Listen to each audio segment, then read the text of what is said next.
It's Wednesday the 13th of May across Greater Manchester. This is Channel M's Lunchtime News and these are today's headlines. Details of a massive upgrade of Greater Manchester's public transport's announced. Well, we've written a plan B, basically. There wasn't one when we got the referendum result. I think you interviewed me then when I said we needed to listen to what people said. They liked the proposals, they didn't like that way of paying for it. Also coming up, payback time as Hazel Blears writes a big cheque to the Inland Revenue. She says she's done it for the people of Salford, and I think I think she would have been more shocked by our coverage, where there were people in her own party in Salford who were saying they were disappointed by that. And Ricky Hatton bounces back from his latest defeat to show off his newest project. There's not too many sports, like boxing, where, delinquents and thugs and muggers have come off the streets, gone into boxing and become better people at the end of it.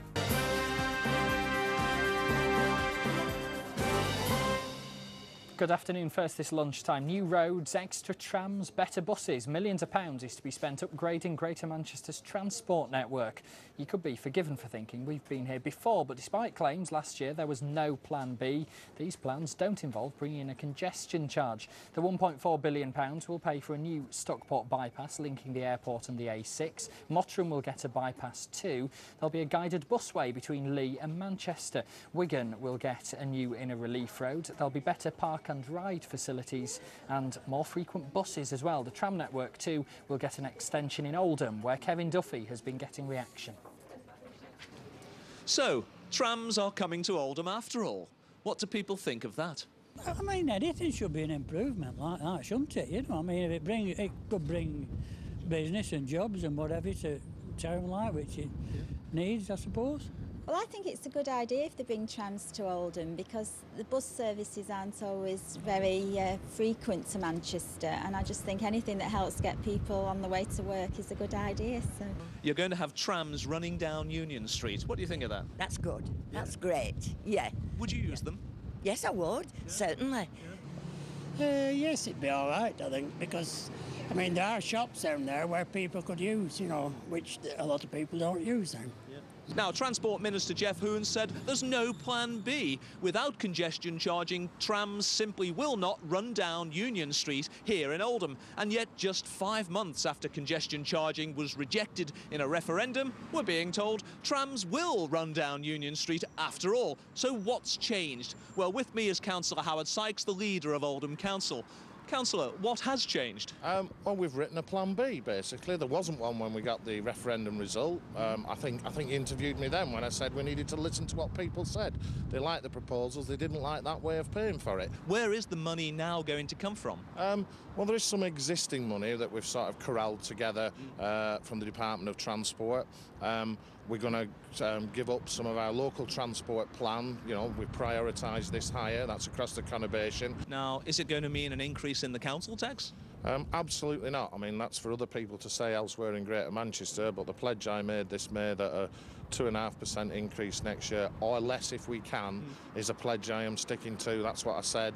And while this will create some additional pressures, and we'll have to sharpen our pencil, as they say, it is not going to go on the bottom line there, because that was another clear message, and particularly in the current economic climate, people don't want. Councillor Howard Sykes, thank you very much. So there we have it. It's not going to cost the council taxpayer anymore, at least not in Oldham. And more details going to become clear as the day wears on, when Jeff Hoon, the Transport Minister, comes to Manchester to flesh out exactly what's planned for the Metrolink expansion scheme in Greater Manchester. Back to you. Kevin, thank you. Next, the chequebooks are out. MPs are starting to pay back some of the money we've heard so much about in the expenses scandal.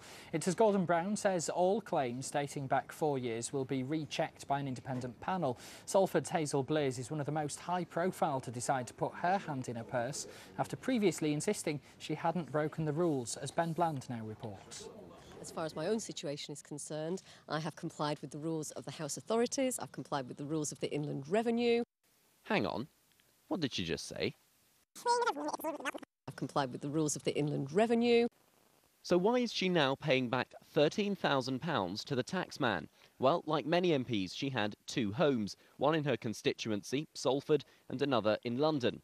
Her London flat was registered as her second home with the parliamentary authorities, meaning she could kit it out at taxpayers' expense. But at the same time, it was registered as her main home with Revenue and Customs, meaning when she sold it in 2004 for £200,000, she didn't have to pay capital gains tax, which could have been as high as £18,000. With this payback gesture, she's hoping to restore her reputation and relationship with her constituents in Salford. They should pay back what they've overdrawn. We'd have to do that if it was us, so they should do it. Everybody, all of them, every one of them, should pay back what they've twisted us out of. Don't dwindle the government or the whatever out of all that money, and they've all done the same. Who can you trust anymore now? I think Hazel Blears is fantastic because she's sorting my problem out, and like I say, she's a good MP, and I don't think she would break the rules knowingly.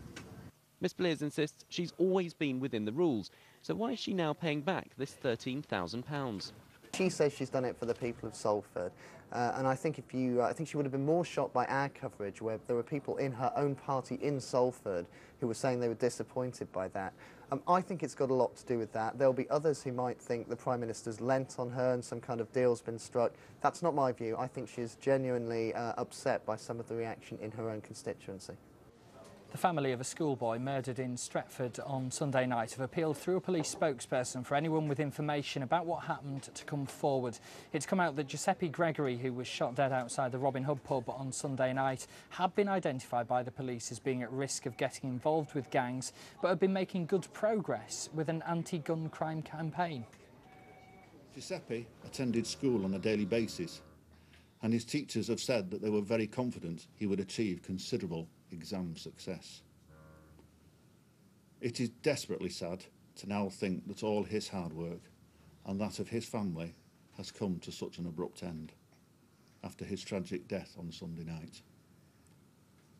Gun crime hurts so many people, and Giuseppe was in essence a 16-year-old schoolboy with the whole of his life in front of him.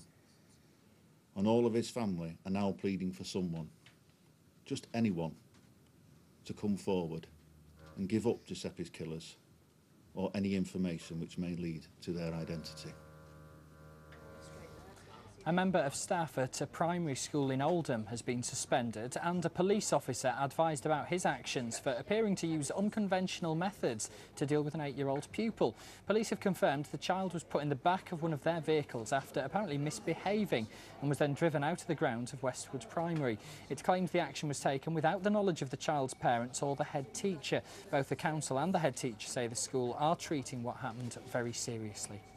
The latest prediction is the country's recovery from the recession will be slow. We've had the new quarterly update from the Bank of England, which now says the economy won't start to grow again till the middle of next year. It was previously expected things would start to improve by the end of this year. A group of robbers have left a family from Bolton in shock after stealing £50,000 worth of jewellery from their family business. They carried out the violent attack using an axe and a hammer. With more, here's Nina Warhurst. 11 o'clock Saturday morning, 3 members of the Khan family, 2 brothers and a sister, pull up here behind their family jewellery business. The eldest 2 get out and go to open up the shop, leaving their younger brother here alone in the car. Suddenly, 4 masked robbers wielding an axe and a hammer surrounded the car. They smashed the window and all the glass went on me. Then one came inside and he strangled me from my neck really hard, because they're trying to stop him. I got really scared. And one of them put an axe towards your throat? Yeah. And then what happened? I felt really upset and really scared. Still a bit scared now, going outside alone. The robbers escaped with a laptop and £50,000 worth of jewellery, which the Khans say has all but destroyed their family business. But they say they're more distressed about the impact on Zainal, who's sitting his GCSEs. All over for money, for just few grand, you literally ruined our kid's life and his future. Because now, if he won't able to study for his GCSE, he needs to go to college, he wants to go to uni, he has so much thing in his mind, but now, you never know, he might not be able to concentrate. And the people who are buying this gold, just think about that 15-year-old kid who's been really affected. I'm still really scared. Just be scared really in the dark at night when I'm all alone, because it keeps coming back to me through my head every time I'm alone. Police are describing this as an audacious, heinous and terrifying attack that took place in broad daylight and that left a young boy petrified. They say the fact that the robbers were willing to hold an axe to his throat shows just how important it is that they're caught. The family are offering a £1,000 reward, and police are reminding you that any calls to Crime Stoppers will be treated anonymously. Nina Warhurst, Channel M News. Relatives of a 6-year-old boy who collapsed and died while playing with his dad in a park in Hazel Grove are gathering for his funeral. Daniel Green was previously fit and healthy and hadn't complained of feeling unwell when he fell over. His dad, who's trained in first aid, tried to resuscitate him but couldn't. The funeral's also taking place right now of a toddler from Bury who lost his fight for life after a double organ transplant. Ethan Collins was born with his intestines outside his body. He was given the operation last month but lost his fight for life when his body rejected the new organs. Ricky Hatton has opened up a new gym in Hyde. The boxer's bounced back from defeat in his last fight to open the new complex, which will double up as the headquarters of his new promotions business. Georgia Calvin-Smith was there. By now, Ricky Hatton must be pretty used to blood, sweat and tears in his career. But for the last 6 months, they've been shared for a completely different purpose, as he and his family have been working hard towards tonight's big opening. And here is the man of the hour himself. Ricky, you must be pretty pleased with tonight. I'm very pleased, yeah. A lot of hard work has gone into it. But when I think of the first gym I started boxing at, compared to the gym that I've managed to build today for my fighters, I really have to pinch myself. It's a very pleasing day for me and the family. Well, the question everyone's asking is this an indication of your career changing for good? I haven't made my mind up yet, but I mean, needless to say, I think the people are going to hear a lot of me from the promoting side. I mean, I was only, win or lose, it was only a matter of time away from hanging the gloves up to go into the promoting side, and I think this gym just shows me my intentions, really. The gym will also be the headquarters of Ricky Hatton's promotions business, which will help other aspiring boxers get the training and exposure they need to make it big. But, surrounded by evidence of how far he's come in his life, he says that the gym and his sport can offer more than just the glamour of title success. Whether you've had one fight or whether you've had under one fight, so whether you become a world champion or not, the discipline that you get from boxing is second to none. I mean, there's not too many sports, like boxing, where, delinquents and thugs and muggers have come off the streets, gone into boxing and become better people at the end of it, and that's it's a very, very special sport, so it's about making a better person of people. That's a really personal thing that you just said. Do you think that boxing really made you a better person? I think it is, yeah, and I think that's why people support me. They don't just come and watch Ricky Hatton because of what I do inside the ring. I think they do it because of what I stand for.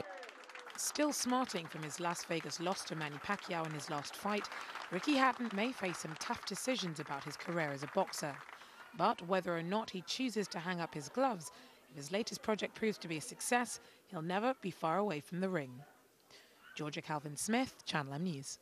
It's been announced Manchester United will get a victory parade around the city if they're crowned champions of Europe. It's just 2 weeks now till the Reds face Barcelona in Rome in the Champions League final. The tour around the city centre will take place 24 hours after the match on Thursday the 28th of May. Officials say the route will be announced nearer the time, but it will be planned to accommodate the large number of crowds expected. Right, let's take a look at the lunchtime sports headlines now. With those details for us, here's Ian Irving. Thanks, James. Manchester United news in a moment, but first, former Reds favourite Steve Coppell has resigned as manager of Reading after last night's Championship playoff semi-final defeat against Burnley. Coppell took charge of Reading 6 years ago, earning them promotion to the Premier League in 2006, where they remained for 2 years until their relegation last year. Now, United are just 2 games away from winning their 18th league title and could clinch the Premier League crown at Old Trafford on Saturday. But first tonight, they need to beat a Wigan team who have taken only 1 point from their previous 15 at the JJB Stadium. Defender Rio Ferdinand should shake off his calf injury to take his place in the starting lineup, but Johnny Evans is ruled out. Amir Zakir and Chris Kirkland are the only 2 confirmed casualties for the Latics, whose manager Steve Bruce has a poor record against Sir Alex Ferguson, claiming only 2 wins from their past 12 meetings. Lancashire are in action today in the Friends Provident Trophy against Derbyshire and were buoyed by yesterday's 6-wicket win over Northamptonshire. The Red Rose comfortably surpassed the visitors' 211 for 9, with a total of 213, losing just 4 wickets. Ashwell Prince top scored with 78. Now, Stockport County may be struggling for survival, but the town schoolboys are officially the best team in the country after a thrilling cup final win at Edgeley Park. There's not been much to cheer at Edgeley Park this season, but it was a proud ending to the season for Stockport schools. A crowd of 1,500 saw their English schools trophy final with Warrington last night.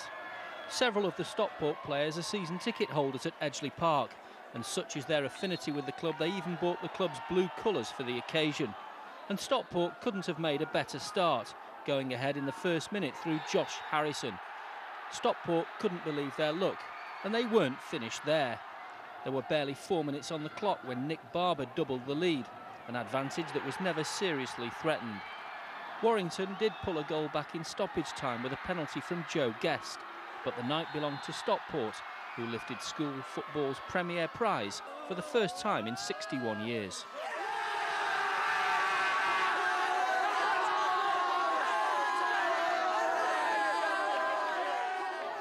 Well, congratulations to Stockport, but that's all the sport for now. We'll have more at 5 o'clock, but back to James. Ian, thank you very much for the update. Plenty still to come between now and 1 o'clock. We'll be speaking to Manchester's new Lord Mayor and the latest from the Transport Secretary Jeff Hoon on a big programme of improvements for buses, roads and trams around here. And there's no better place to be, therefore, than Manchester with its proud history of public transport, making sure that we provide a better service for people here.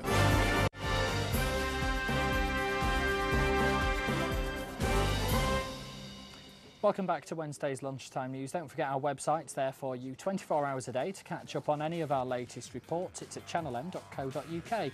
Log on now to see why it looks like Manchester United fans could struggle to get hold of tickets for the upcoming Champions League final, and our exclusive interview with a boy who's told us he thought he was going to die when he was stabbed at Easter. All that and more at channelm.co.uk.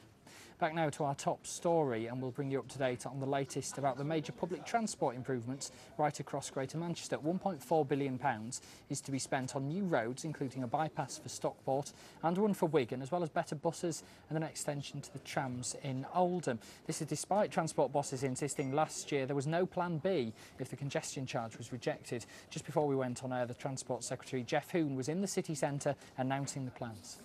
Well, I'm delighted to be back in Manchester. I'm delighted to be able to say that the government strongly supports this initiative by the Greater Manchester region to improve public transport right across the region, and this is a tremendous day for public transport in Manchester. I want the government to play its part in promoting better public transport right across the country, and there's no better place to be, therefore, than Manchester with its proud history of public transport, making sure that we provide a better service for people here. So the improvement package will make a real difference to the ability of people in this region to move around easily and effectively. A 60-year-old man has been arrested following a suspected suicide pact in which a woman died. The pair are thought to have taken drug overdoses at a property in Staley Bridge. Police were called at lunchtime yesterday and found the 58-year-old woman dead. The male, who's in hospital, has been arrested on suspicion of aiding and abetting suicide. The Cannes Film Festival kicks off later with 3 UK films being tipped for the week's most prestigious award, the Palme d'Or. One of them by Ken Loach. Looking for Eric stars the former United legend Eric Cantona. The player swapped the football field for the theatre several years ago, and he's in France for the 12-day festival. His movie will be shown there on Monday, and it'll get its UK premiere in Salford on the 1st of June. A former school teacher has officially become Manchester's new Lord Mayor. Alison Firth's been a councillor for more than 25 years and has taught at schools right across the area. Our reporter Beverly Walkton has been to meet her. Here with us is the new Lord Mayor. Alison, congratulations. Thank you very much. You have a particular interest in music that you talked about in the Chamber. That's Tell us more. I think music has great potential to enthuse and develop people. I was a teacher for 20 years and I could see that the importance and value that music had, not just in terms of the enjoyment of singing together, but also in terms of learning other subjects and inspiring confidence and feeling ownership. Fantastic. And you're dressed up in this wonderful regalia. How does that feel? It actually feels quite heavy, surprisingly enough, and it's also very warm. Are you looking forward to your role? I'm very much looking forward to my role as Lord Mayor of Manchester, particularly meeting and greeting people from all backgrounds and all cultures in our city. Now you have something personal to look forward to also. You're about to get in. You're about to get married, aren't you? You're engaged. Well, yes, in a year's time. We've been planning a wedding in a year's time. Yes, after I've been Lord Mayor. So you'll be taking some tips, no doubt, from the outgoing Lord Mayor, Mavis. You've inspired many with your hair colour. What was it all about? Well, it wasn't about anything really. I've done it for quite a few years. It's just that having the position of Lord Mayor, it was highlighted. So, of course, I made various promises. It was green for St Patrick's, red for St George's. It's been every colour under the rainbow. Now, of course, on a more serious note, you did an awful lot of good work for the council. What was the highlight of the year for you? Well, there's no particular highlight, really. It's all been really good.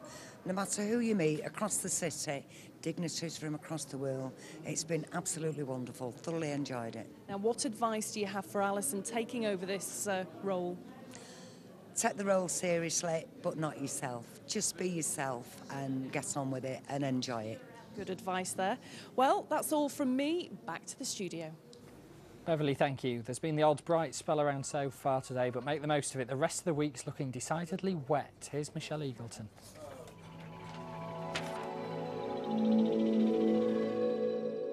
Despite the fact we started this morning with a lot of sunshine and some dry spells, this afternoon we're going to see some patchy rain right across Greater Manchester, still keeping highs of between 14 and 15, so a mild day in store, but that rain is set to continue into the evening, I'm afraid. Now, is it going to continue for the next couple of days? Well, do make sure that you dig out that broiler, because you are going to need it for Thursday and Friday. Friday especially, we are expecting some heavy rain and cloud. Saturday, we are going to have some rain again as well, but by Sunday, we should see some sunny spells just starting to creep in.